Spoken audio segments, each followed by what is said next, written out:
My name is Amy Bejtlich, and I'm here to talk to you about Analytic Tradecraft and threat intelligence. A little bit about my background. I am a career intel analyst. I started in traditional intel with the United States Air Force. I was a 14N Bravo. I did collections. My training was primarily signals intelligence, SIGINT. And then I went and worked at Air Intelligence Agency. My first job was in the Information Operations Center. And then after working on the watch floor for a while, I moved over to the Measures and Signatures Intelligence Program Office, MASINT. So that was my Air Force experience, pretty broad as far as intel is concerned. Then I moved over to the FBI, and I was a counterterrorism analyst there. And then most recently, I moved over into cyber threat intel, first for a financial institution, and then for a Fortune 20 telecommunications company. And as Katie said, most recently, I joined the Dragos threat intel team, where we focus on the security of industrial networks. So why do we care about analytic tradecraft? Tradecraft is the holistic view of the analytic process. It's the methods we use to answer intelligence questions. And tradecraft standards are important because it provides a common language and a common approach to improve the quality and utility of intelligence analysis.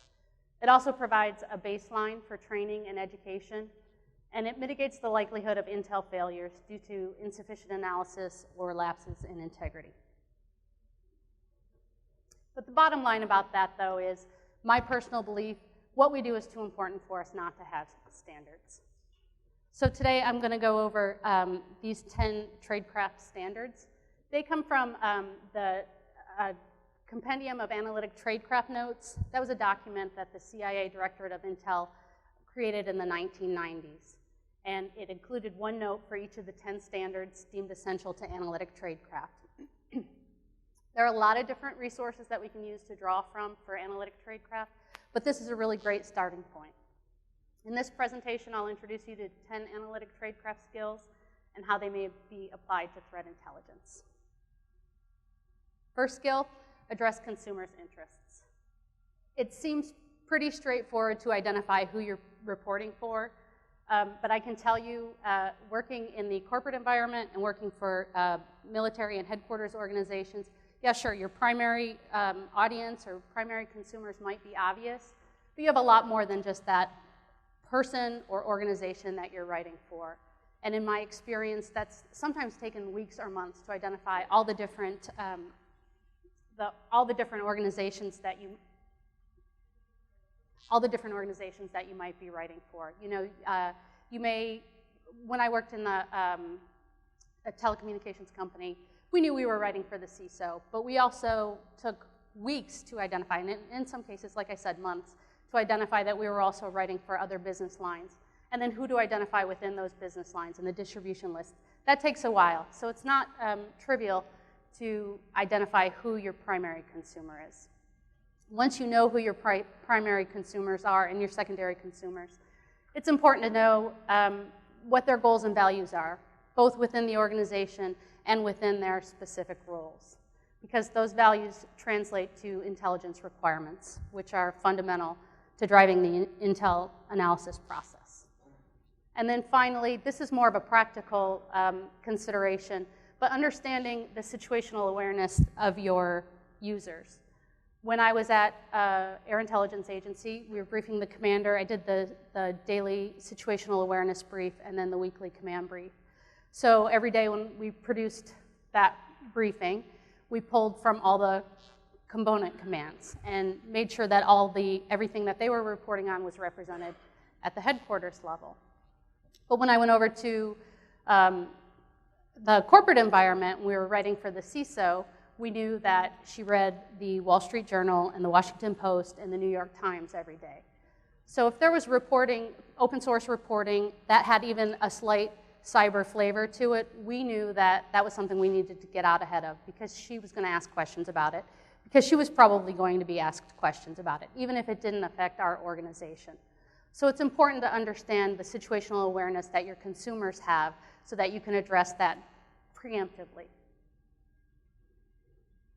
The second craft skill is access and credibility.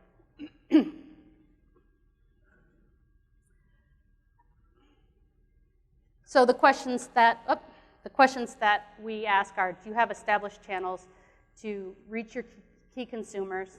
And do your consumers rely on your products to make decisions? And that's basically what we see up here. That comes down to trust. Do your consumers trust what you deliver? Do the consumers of your products trust that the intelligence you provide is relevant to their concerns and that it's reliable? So how do you build trust? First, deliver effective, timely, and succinct products. Have a good product is a really good place to start. Second is to demonstrate subject matter expertise through extensive research and firsthand knowledge. The field of threat intel, just like the overarching field of security in general, it demands, but it also fosters learning. And there's great resources available to us. There's recommended reading lists, cybersecurity book clubs, Twitter accounts, blogs, conferences, you name it. There's no shortage of resources for us to learn as security professionals. And the third element of trust, do you share what you know? Do you seek the expertise of others who know things that you don't? Your reputation, your relationships, and your willingness to help others matters. It's important that as cybersecurity professionals, we not silo ourselves in that bubble, and we build relationships. Along those lines, when I was working with the FBI, I was part of the Joint Terrorism Task Force, and that was a team that was made up of different individuals from law enforcement community, intel community, federal government, and it was dependent on which field office we were assigned to, who was represented. But we worked together side by side, day in and day out. So when we got to a certain maybe obstacle in an investigation, rather than having to start from scratch and identifying who to talk to and how to mitigate those obstacles, we had somebody on the team right away who could pick up the phone and say, hey, we need some help, and they could get it resolved a lot quicker. So how does that translate to threat intel and cybersecurity?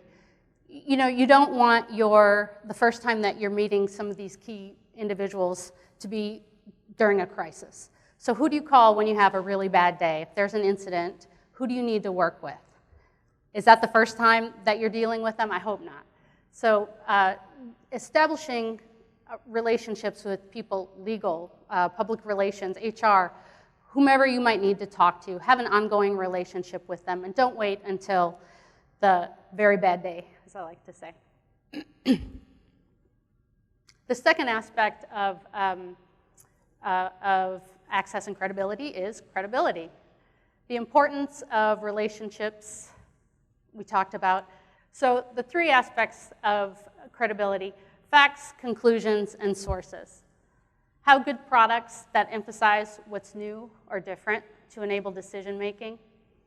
But also, as analysts, and sometimes this is hard to do, but identify what we don't know. That's just as important. And identify firsthand, primary sources. If at all possible, use direct evidence whenever available. A threat intel team, and when I say direct evidence, I mean what are you seeing on your network? That should be your primary source. So developing direct evidence may not be possible for all threat intel teams right away. It might be a maturing process, but it should definitely be the long-term goal. What you see on your network is the best source of data for threat intel reporting. And I was at a conference this last week, and I had somebody walk up to me and say, why do you have your own naming convention for threat activity groups? It just muddies the water. We should have one standard name across the whole industry. And I have to say, I think of this comic when I hear that argument. I feel like we're the individuals in the picture here trying to identify, are we all looking at the same elephant? I don't know. Maybe we're looking at different pieces of the same elephant. Maybe we're looking at all different elephants. We don't know. And that's what I think about. That's when you have your own data, you can better ascertain what piece of the elephant you're looking at. Different organizations have different telemetry. They see different pieces of an activity group. So different organizations also value information differently. For example, one analyst may deem the time of activity a key factor, and another analyst might think that that's not valuable at all. So by assuming the data and the naming conventions of other organizations, we assume their biases. In reality, immature threat intel teams may not have the telemetry, like I said, and using common names or vendor conventions is acceptable for first step, but shouldn't be a long-term practice. Bottom line, direct evidence is best.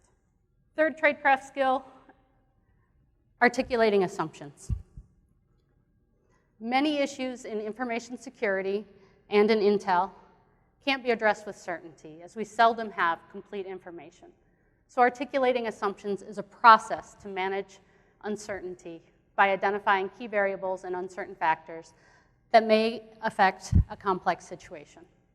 Analyst assumptions are subject to error, so assessments must be well defended.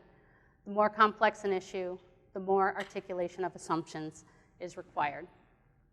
As a rule, the greater the degree of uncertainty around an issue, the greater the analyst's reliance on judgment rather than evidence, the greater the likelihood of estimative error, the greater prospect for divergent views, and the greater the need for sound and precise critical thinking. Reasoning must be logical, that is, soundly reasoned, precise, clearly stated, and realistic, attuned to the potential for error. In the absence of not clarifying the premises and suppositions and elements of critical thinking that brought us to a conclusion, we risk jumping to the wrong conclusions. And that brings me to a cautionary tale from October of 2017. We had an individual on our team who received some open source reporting about a nation-state activity group, and they pulled some indicators associated with that group, ran it through the stack, and got some hits, and got really scared, and said, literally reported to management that we were under attack by a nation-state. Yeah, so that was on Halloween, and we stood up a bridge, and fortunately, you know, it was only about an hour and a half, 2 hours to resolve it. But during that time, you could hear the frustration, and you could hear people's kids crying in the background because their parents brought them back from going trick-or-treating, or they were waiting to go trick-or-treating, and everybody on the call knew that maybe this wasn't exactly what we have identified it as. So just to pound home that point, be very clear about your assumptions and make sure you walk through before you jump to a conclusion like that, because that was a really bad day for the threat intel team. With the Outlook Tradecraft, we apply the same discipline and rigor to anticipating and predicting future events as we did to receiving the information. We don't have complete certainty about what will happen, so we have to be very careful about distinguishing fact from judgment. Identifying what might happen helps to mitigate the inherent uncertainty in intelligence analysis, and we can do that in 3 ways. We address plausible developments, what might happen and what mitigations we could use. We use evidence-based reasoning, and we use estimative language. Best practices for using estimative language: avoid jargon, avoid speculation, avoid citing unrealistic odds, and avoid phrases that compound uncertainty and confusion, like this gentleman in the cartoon here. Facts and sourcing. Direct evidence is best, but we don't always have that luxury, so that requires us to have a process for vetting sources and information. So when I was with the FBI, we used to routinely get walk-ins, people who would come in and want to offer us information. And one woman in particular was extremely, she was very thoughtful and trying to be helpful. She called in and said that Osama bin Laden was living in her attic. And yeah, that would be great if it were that easy. But so we had a process where we went and interviewed her and investigated her house, and he wasn't there, in fact.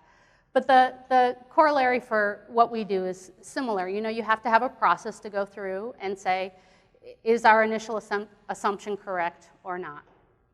We have to vet our sources. So in vetting sources, we need to distinguish between information, fact, and judgment. And we have to take into account the substantive complexity of what we're dealing with. The more complicated an issue, the greater the demand to establish that it's factual. So as a rule, on controversial matters, we place the emphasis on relevant information, not the estimative conclusions. And this is a real sticking point for me. I think it's very important. Don't take part in victim blaming or shaming, or naming and shaming. I think we see a lot of that on social media, and I think it's really poor form, and I think it is the height of a lack of professionalism. So when you're looking for sources for your reporting, I would say don't be involved with that and don't utilize resources that do that. Failure to properly vet your resources and facts, it leads to fear, uncertainty, and doubt, FUD, and that's the antithesis of the Intel analyst process. And this is a great example. This happened September 2018 when there were gas pipeline explosions in the Boston area. There were still explosions going on, and people were on Twitter saying that it was a cyber attack. It's irresponsible. So don't speculate. Most consumers understand the complexity of what we do, so write to that level, not to the purveyors of FUD. Never exaggerate what's known, and report gaps in information and relevant information that may contradict your conclusions. Analytic expertise. The demonstration of in-depth substantive knowledge is the key to differentiate our products from others, such as intel providers, journalists, vendors, you name it. We are what we know. So we convey analytic expertise by citing evidence of previous research, scholarship, or personal experience. We understand consumers' timeline and priorities, and by utilizing a diverse set of skills. It's essential to learn as much as possible to speak the language of our field, but it's exceedingly rare for any single individual to be an expert across all domains. It makes it very important for us to cultivate relationships and build teams that represent a diversity of experience, skills, and interests. So about a year and a half ago, there was a great hashtag on Twitter, unqualified for tech. And I would encourage people to take a look at that if you hadn't followed it at the time. It's a really great reminder that there are some wonderful people in security who maybe came through non-traditional avenues, and they're doing great things for the field. That's something to keep in mind. Everybody has something that they can offer, and you really want to look for those skill sets that maybe you wouldn't have considered in the first place. Number 7, effective summary. That's basically the purpose of your product, why we write what we do. So what are your key takeaways? Does your product specify a call to action that your consumer should take? Effective summary identifies what's new and why it matters. It highlights the value added, and it supports the value added with subject matter expertise. We create effective summary by fitting the writing style to the audience and the purpose, by concentrating on what's new and important, and by making the summary actionable. So some considerations: the format should be bluff, bottom line up front, because most readers aren't going to read past your first page. Your writing style, don't assume that since your audience is non-technical, that they're not smart. And then also, utilize a diversity of layout, text, tables, pictures to make it easier to read, especially if you have really dense material. So, number 8, implementation analysis. Presenting results of the analytic process in a way that underscores the professional analysis. We talk a lot about this in cyber threat intel. We call them structured analytic techniques, but basically it's just rigorous argumentation. Structured analytic techniques don't guarantee analytic precision, but they do improve the usefulness, sophistication, and credibility of assessments. Examples include brainstorming, alternative competing hypotheses, and use of outside experts. And really the key here is how the analysts reach the evaluations of alternatives can be just as important as the evaluations themselves. The value of structured analytic techniques. They identify alternatives, facilitate divergent thinking, and present results in a way that underscore analysis. So while I was preparing this presentation, I found this great image online. That's actually the watch floor where I used to work at Air Intelligence Agency. Surprising what's available on Google. But that was my first job out of tech school. As a second lieutenant, I was briefing a 2-star general. And it just so happened I in-processed the week that the general was out processing. That general at the time was a 2-star named Major General Hayden. So as a second lieutenant, I would have been briefing General Hayden by 1 week. And not daunting at all. We knew even then at the time that he was nowhere near being done with his career. But I talked to my boss. I had a great boss at the time and said, you know, how do I go about standing in front of him and make an assessment? And she said, basically, what we just talked about with structured analytic techniques. If you have a process and rigorous thought and you can go through and repeat it, then it's a valid conclusion. So the assessment itself wasn't necessarily as important as the critical thinking process and being repeatable and reliable. Number 9, conclusions. Information rarely speaks for itself.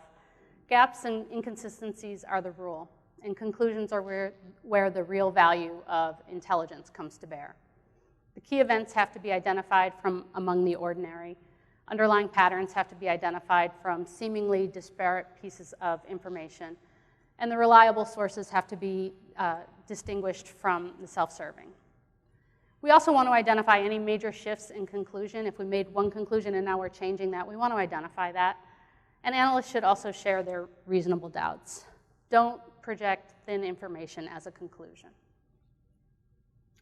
So number 10, counterintelligence. I believe that counterintelligence could be a whole presentation of its own, but as part of the Analytic Tradecraft, we'll include that today.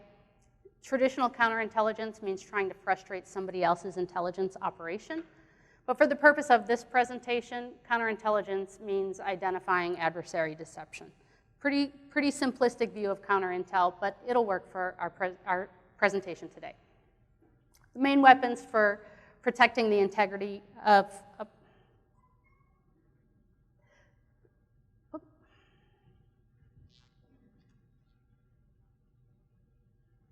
So the main weapons for protecting the integrity of the analytic process. 1, adjust for speed and adjust the balance of speed and care. You know, we want to rush to judgment, we want to be quick, and there is a pressure and there's a tension to make an assessment, but you don't want to jump to conclusions like we talked about previously. You want to maintain skepticism about the reliability of the information you're dealing with, and you need to have a readiness to challenge and test even well-established assumptions about trends and patterns and cause and effect relationships. So be aware that somebody's trying to deceive you. So last story, when I was with the FBI, we had a high-profile case. It was a counterterrorism case that was in the presidential daily brief for a few days. And the task force was assembled. We got to a point where there was action that needed to be taken. So the investigating agent approached the subject and said, hey, would you be willing to come talk to us? And he was. So we all got together and flew out to support the investigation. And I walked into the hotel. I checked into the hotel. And as I walked into the lobby, I looked and I saw the individual standing in the lobby flirting with the front desk attendant and stopped dead in my tracks because I had 20 years of research on this individual at my desk and understanding his means and motives and tactics, and I couldn't believe that I was coming face to face with this person that I'd spent so much time researching. So fast forward, we go do the investigation the next day, and every time the investigator asked a question that was sensitive or that it was clear the individual didn't want to answer, he kept saying a certain phrase. The investigator didn't speak the subject's same language, but somebody on the team did. Going back to having a diverse skill set, having a linguist on the team was really helpful. And she identified that anytime the investigator asked a question that was sensitive, the subject would give an answer, and then he would say the word lie. So he was really brazen about it because he figured nobody spoke that same language, they wouldn't know what he was saying. But fortunately, we had somebody on the team that saw that immediately. And that was also really valuable to know, okay, that's where we want to focus on our future questions. But the key takeaway there being, when you're researching a threat actor, understand that deception is part of it, and it's very likely that what you see might not be truth, and there might be an attempt to deceive. So in conclusion, I just wanted to give you a high-level overview of some intelligence, analytic tradecraft, and how it could apply to threat intel and some of my personal experiences with it. But I want you to take away that adopting high professional standards, maintaining analytic integrity, and being candidly self-critical is really helpful and necessary in professionalizing our field. Great. Thank you all so much for your time.